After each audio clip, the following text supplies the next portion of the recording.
it was an experience, I think, and then I read about it in a Buddhist text. And it was like equanimity. It's like you can picture it like, actually, this is a perfect example for it. So it's like this right here would be equanimity, right? And then the highs would be happiness, lows would be depression.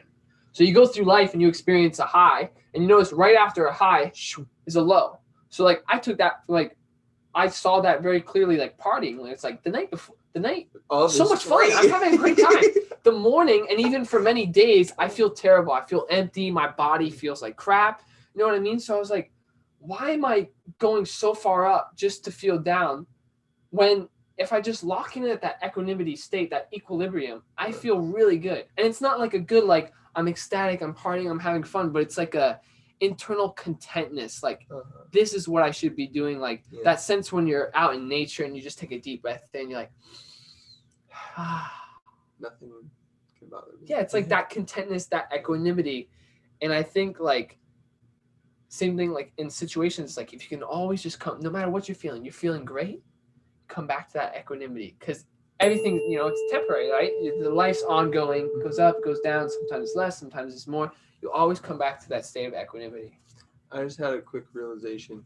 So I've always said that the heartbeat is literally an EKG. It's reading how our heart is pulsating.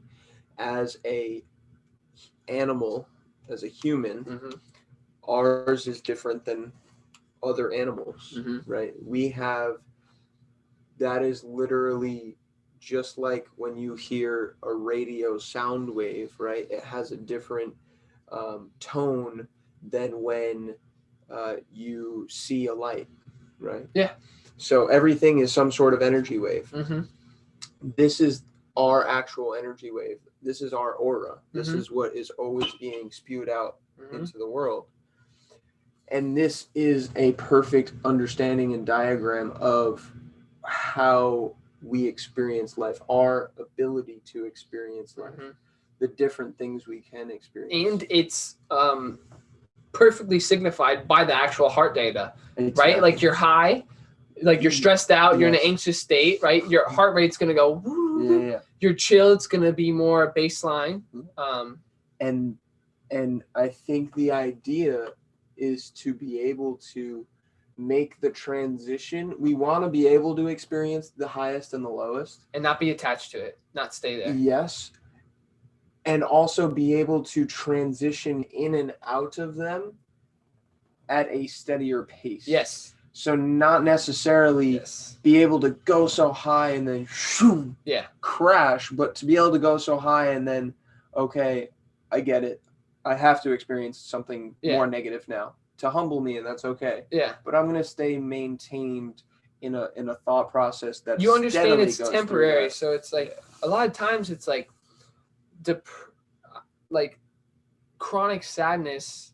At least for me, this is what I've noticed. I'm not sure if it's the same for everyone, but like there'll be an event that saddens me, right? I feel sad, and then the sadness starts to go away, but I'm still attached to the idea of feeling sadness because the event sucked, whatever happened. So now... Or you continue to think of the event. Exactly. The thought of the event is attached to the emotion. Exactly. But the emotion isn't always there. Yeah. But now my mind's kind of locked in on the event. Whereas like when we talk about that state of like the babies are in, they're just allowing themselves to feel the sadness to the fullest degree, where sometimes we're like, I don't know, like maybe halfway I'll feel it, don't really want to deal with it that much. And then it will come back later, they allow themselves to feel it. And then they also allow themselves not to feel it, which I think is the even key.